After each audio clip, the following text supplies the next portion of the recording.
अगर आपसे कोई पूछे जम्मू कश्मीर में इस समय चल क्या रहा है, तो एंटी एंक्रोचमेंट ड्राइव जो है बड़ी तेज़ी के साथ चल रही है, जो कि जम्मू के सिद्धा महामाया मंदिर के पास जो है आपको देखने को मिली। बाकी कुछ और अन्य इलाकों में भी आपको जो है एंटी एंक्रोचमेंट ड्राइव जो है जेडीए के द्वारा आपको देखने को मिली, जिसमें अवैध कब्जे के ऊपर जो है पीला पंजा चलाया गया। बड़ी अच्छी बात है, पीला पंजा चलना भी चाहिए, चाहे फिर वो किसी भी धर्म का क्यों ना हो, पीला पंजा ज़रूर चलना चाहिए। जो भी अवैध कब्जा करता है उसके ऊपर जो है पीला पंजा ज़रूर चलना चाहिए।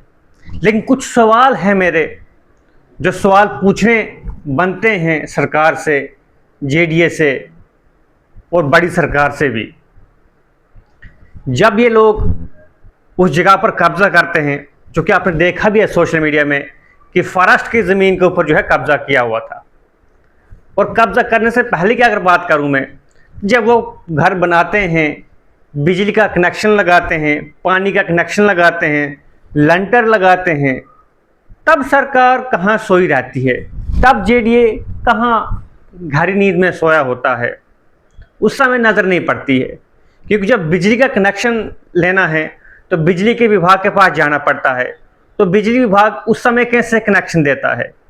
पानी का कनेक्शन निकालना है तो वो कनेक्शन कैसे दिया जाता है, लंटर डालना है तो वो उसकी परमिशन कैसे दी जाती है, 2 छत मकान बनाना है तो परमिशन कैसे दी जाती है, बाउंड्री वाल लगानी है तो परमिशन कैसे दी जाती है। और फिर उसके बाद कहना कि यह अवैध कब्जा है। अवैध कब्जा तो शुरुआत से ही था, तब आपकी आंखें बंद क्यों थी, तब आपकी नज़र उसके ऊपर क्यों नहीं पड़ी थी। उसके अलावा 2023 में डेली एक्सेलसियर पे एक खबर आती है, फ्रंट पेज पे आप जाके चेक भी कर सकते हैं, जिसमें बड़े बड़े नेताओं के नाम लिखे हुए थे जिनका मकान जो है अवैध है, यानी कि गैरकानूनी बना हुआ है।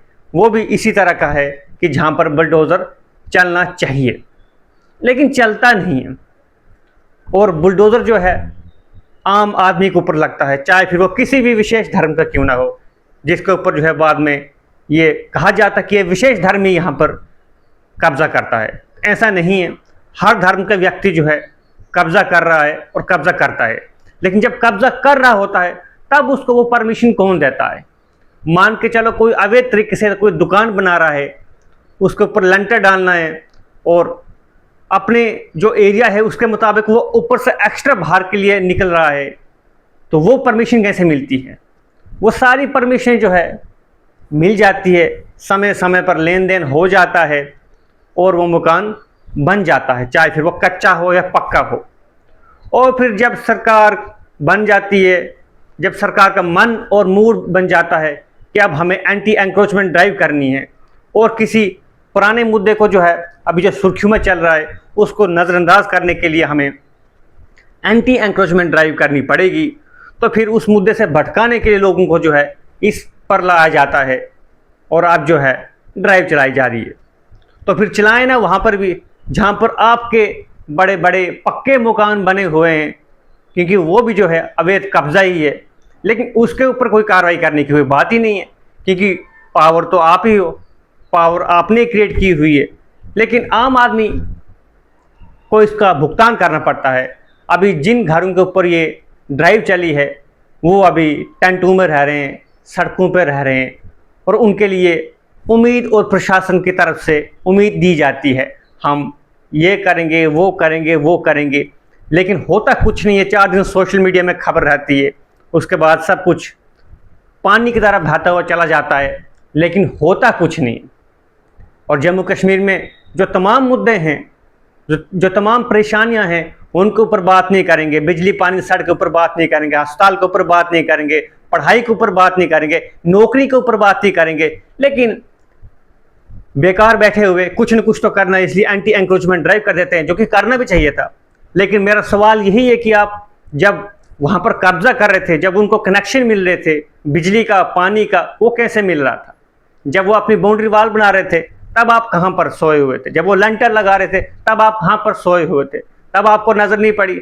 जब बन जाता है फिर उसके बाद आपको कभी मूड आ जाता तो आप जाके ड्राइव शुरू कर देते हो।